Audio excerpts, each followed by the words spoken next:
E aí, pessoal, beleza? Estamos começando mais um De Frente com o Fabi e hoje quem está aqui comigo é o meu amigo, muito amigo, meu irmão Samuel Wagner. Dois cearenses colocando, dá certo. Começou bem, começou bem. Samu, que é meu conterrâneo, é aqui também de Fortaleza, é um rapaz jovem, Aproveita aí que você viu que a audiência é grande.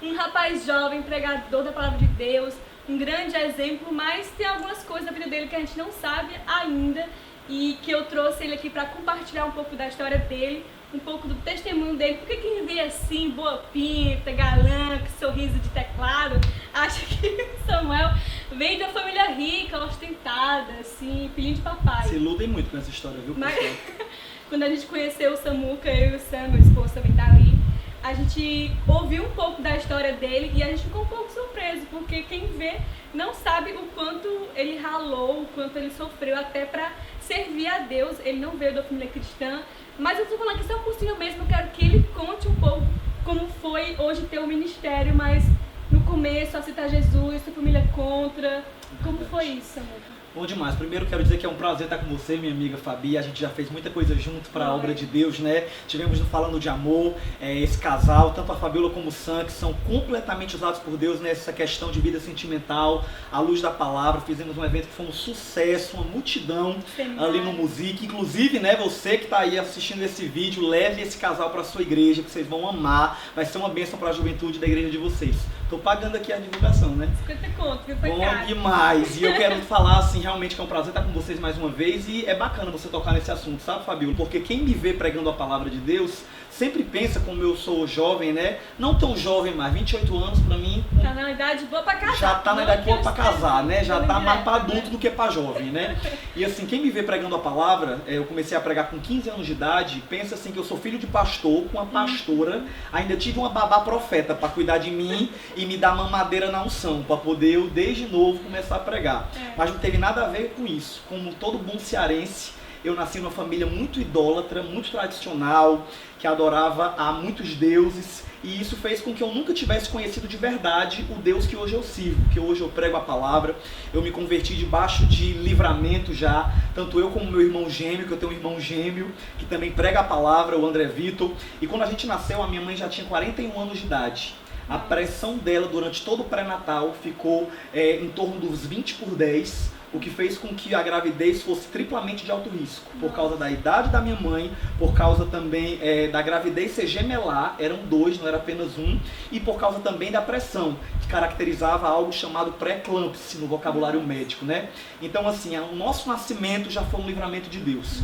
E aí quando a gente nasceu, começamos a crescer nas doutrinas da igreja que a minha família fazia parte, indo para a igreja por religiosidade, não conhecia Deus, sentava, assistia ali a missa, mas não tinha relacionamento com Deus de verdade. E aí quando a gente completou quase 15 anos, 14 para 15 anos, meu irmão teve uma experiência com Deus, e aí se converteu antes de mim, aceitou a Jesus como Salvador e chegou lá em casa pirado, dizendo que tinha conhecido um Jesus vivo e não sei o que lá, que Jesus era vivo, era real. E eu falei, rapaz, mas você respeite, né? Eu tinha aquela formação. Gente, ele perseguiu o irmão dele. Olha, persegui. No começo eu persegui ele, eu era contra a conversão, mas aí depois de 1 mês e meio eu vivi a minha experiência com Deus, eu ouvi a voz de Deus pela primeira vez, ouvi Deus me chamar para pregar a palavra, e acabei aceitando esse chamado, né? E com 15 anos eu aceitei a Jesus. Não foi uma troca de religião, não é isso que eu quero focar, Fabiola. Deixar de ser católico para ser evangélico. Eu conheço pessoas católicas que acreditam em Deus,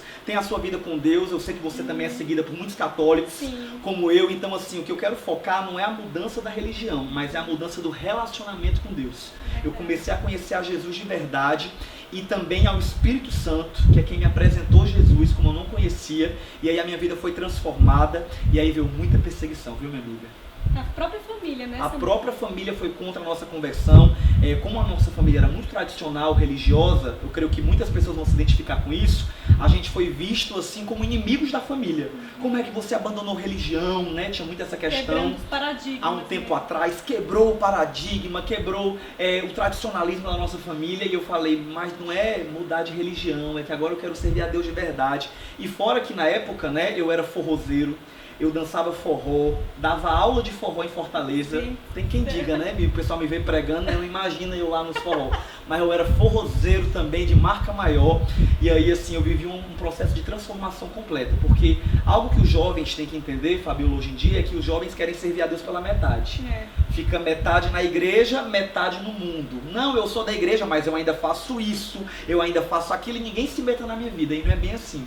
E realmente, assim, eu tive que viver esse rompimento para poder servir a Deus de verdade. E é uma das coisas que eu sempre falo para os jovens que querem ter o ministério, que querem ter o chamado, tem que se separar para Deus. Se não se separar, não vai conseguir viver em plenitude aquilo que Deus tem para a sua vida. Então, quando eu me separei, vivi a renúncia que todos nós já vivemos, porque tem gente que admira, né? As pessoas que têm um chamado, que a gente vê pregando a palavra, a gente pensa que são pessoas iluminadas. A Fabiola é melhor do que o outro, é filha de pastor. Mas não é questão de espiritualidade, de religiosidade, mas é questão de renúncia. Diante de Deus, todos os vasos são do mesmo tamanho. A diferença é a quantidade de azeite que cada um carrega. Quem paga o preço, quem busca, quem renuncia, tem mais azeite na vida. Então é isso que você tem que fazer, romper completamente e viver os planos de Deus para a sua vida. Até que ponto, assim, até que idade a família de vocês aceitou, respeitou ou até também seguiu o mesmo caminho de vocês? A gente passou 2 anos debaixo de perseguição. A perseguição foi tão grande, Fabio, pra você ter ideia, que a gente nem presente ganhava mais da nossa família. A gente não ganhava mais uma peça de roupa, a nossa família nos deserdou psicologicamente, financeiramente. É por isso que hoje as pessoas julgam, né? Acham assim que a gente é vaidoso e que não sei o que se preocupa com roupa. Eu acho que hoje em dia eu tenho esse negócio de eu me vestir com as roupas que eu quero, de me vestir bacana, porque eu passei tanta luta nessa área, sabe? De passar 1 ano e meio com a mesma roupa, com as mesmas vestes, sendo humilhado pela nossa família, que eu acho que hoje em dia, quando Deus virou o nosso cativeiro, isso realmente foi uma mudança completa. E até nisso Deus tem nos honrado. Então, assim, quem nos vê hoje não sabe a luta que a gente passou. Tem até uma experiência, né, que a nossa igreja, eu antigamente era de uma igreja bem tradicional, religiosa, evangélica tradicional, e assim, toda Santa Ceia, todo mundo tinha que se vestir de branco para ir pra Santa Ceia, né? Não sei se tu já pegou essa época, pegou? Todo mundo ia de branco, era o ensaio do céu, todo mundo ia de branco. E eu só tinha uma camisa branca e o André outra camisa branca. Aí toda vez que o pastor começava a divulgar, sábado é Santa Ceia, todo mundo de branco, eu já olhava pra ele e eu falava, tu vai vir com a minha ou eu vou vir com a tua? Nossa. E a gente passou 1 ano e pouco vestindo a mesma camisa branca. E toda Santa Ceia eu ia um pouco envergonhado, porque eu tinha medo das pessoas estarem olhando pra minha camisa. E eu falei, será que as pessoas estão percebendo que eu estou com a mesma camisa? E assim... Ai, meu Deus. Eita, essa parte ninguém sabe, né? Eu tava lembrando do pastel que falou na pregação. A gente... Quando vocês não tinham condição de comer o pastel. A gente, quando ia pregar nas igrejas, né, assim, que a gente sempre pregou pela fé, fazer a obra de Deus, nunca pediu nada pra igreja nenhuma, não tínhamos material na época, não tinha DVD, não tinha CD de pregação. Hoje a gente tem um livro que, graças a Deus, já vendeu mais de 16 mil cópias, meu livro, Nos Avessos do Meu Eu Encontro Deus. Então, assim, na época, a gente saía das igrejas sem pedir nada. E às vezes o pessoal falava assim, vamos comer o pastel. E eu falava assim, não posso, que a minha família está esperando. Mas não é que a minha família estava esperando. É porque eu não queria pedir pra ninguém, né? Isso realmente é o quê? É o infinitamente mais de Deus. Ser fiel no pouco e no muito eu te colocarei. Então, assim, é por isso que eu sempre prego nas minhas redes sociais. Não escute a opinião das pessoas contra você. Porque quem te julga tem que pelo menos calçar o seu sapato e caminhar o que você caminhou. Pra saber quem você é. E aí, quando souberem quem você é, quando caminharem a sua jornada do seu lado, é que vão poder dar alguma opinião ao seu respeito. Já que ele acabou de falar do livro dele, mostra aqui pra gente, Samuca. Pois é, já tem 3 anos de lançado, por isso que eu sou essa pessoa aqui sem barba, né? 16 anos aqui. O pessoal fala muito da capa do meu livro, fala que é capa de galã, mas não, é porque como é o primeiro livro, o povo me inspirou a colocar a foto pra poder criar uma identidade de escritor, né? O próximo livro já não vem mais com o meu rosto, viu? Não se preocupe. Gente, menina. Já tem um assunto, o próximo livro? Já, como eu tenho um trabalho nas redes sociais muito forte com textos, né? Eu posto muito textos no Instagram, eu tô preparando um livro com os textos do Instagram e do Facebook. Eu vou juntar os textos e vou fazer tipo um livro de devocionais. Esse já tá no forno e ainda tem outros aí que tá... Já que você falou nas redes sociais, fala um pouco de como é teu ministério. Ele tem um programa na rádio que a gente vive lá, já a gente é de casa. Já. Verdade. Tem também nas redes sociais que você falou mesmo. Prego nas igrejas, tem o meu ministério local, que é a Comunidade Cristã Videira em Fortaleza. Já há 6 anos eu faço parte da Videira, na liderança, pregando nos cultos de domingo. Antigamente, quando eu comecei a pregar, eu viajei o Brasil todo quase já, praticamente, menos a região sul, mas as outras regiões do Brasil eu já desbravei tudo, já preguei, já em uns 6 países também eu já estive pregando a palavra de Deus. Agora, assim, eu hoje em dia tenho um apego à igreja local. Porque quando eu era pregador itinerante, e fica a dica para os itinerantes, pregadores que viajam, cantores, você tem que ter uma igreja local.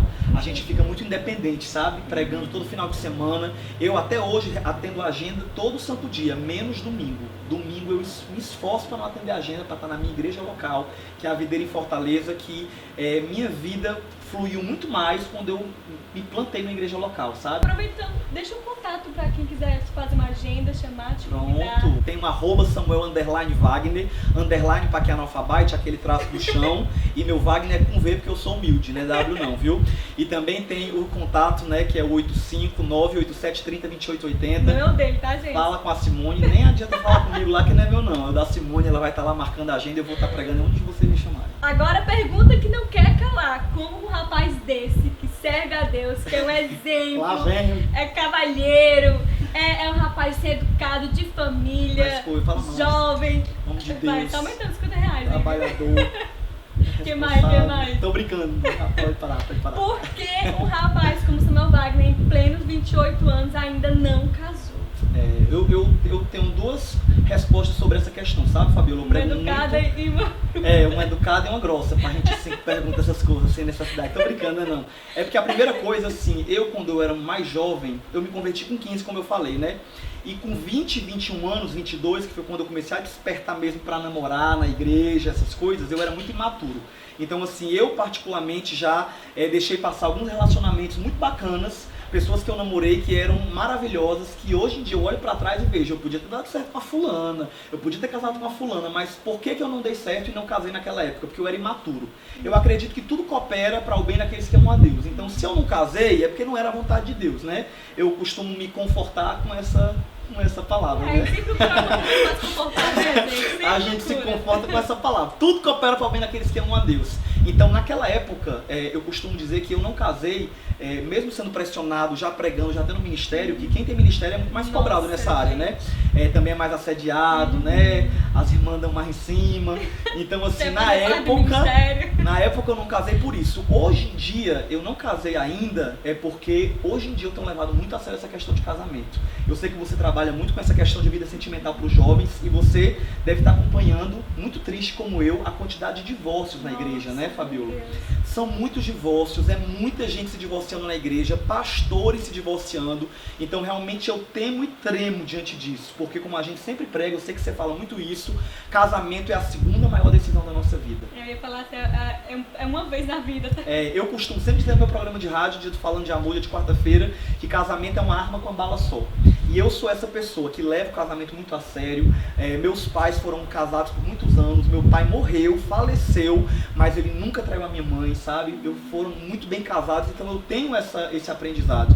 E eu levo muito a sério o casamento. Eu já namorei, inclusive há pouco tempo eu terminei um relacionamento que eu estava levando muito a sério também para casar. Só que aí realmente também não deu certo, porque eu vi situações que eu vivi no namoro que realmente demonstravam que no casamento não ia dar muito certo. Então por isso que eu terminei, por isso que a gente terminou o relacionamento. Por quê? Porque casamento pra mim é pra vida toda.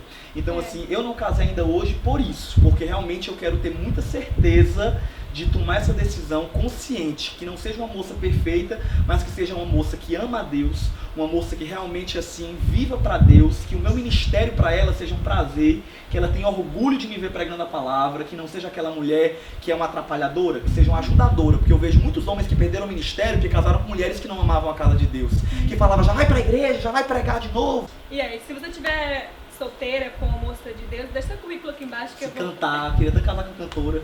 Queria, amigo? Quero. Então as cantoras, brincando, gente. manda o currículo. Isso é uma indireta? Não é obrigado não, obrigado não, ser cantora. Isso é uma indireta. Não vamos usar indireta, porque a indireta foi a pessoa errada, né? É verdade, derruba mais do que pra derrubar. Indireta é um perigo, cai no meu seu lado e no seu direito.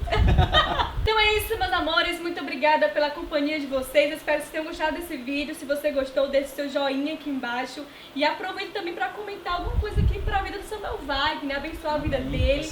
Não esquece de acompanhar, de checar o canal dele, o link vai estar aqui no box de informações.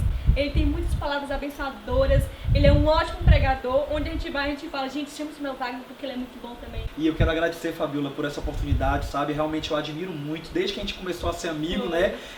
Tem aquela frase de Instagram muito famosa que diz que tem umas pessoas que você conhece, outras Deus apresenta, né? E a gente foi assim, quando eu e o Samuel e a Fabiola a gente se conheceu, a gente se conheceu de manhã, já foi comer Pizza Hut de noite. Então, já ficamos best friends. foi uma amizade assim que tem dado muitos frutos pro reino de Deus. É um prazer estar aqui no seu canal. Muito obrigado pelo convite. Que esse nosso bate-papo tenha inspirado vocês, edificado a sua vida de alguma forma. E não deixe de ir lá no meu canal, segue no Instagram, segue no Snapchat, segue em tudo que a gente está sempre lá edificando a vida de vocês. Então é isso, pessoal. Muito obrigada pela companhia de vocês. Nós vemos no próximo vídeo. Um grande beijo, fica com Deus, graças e paz. Tchau!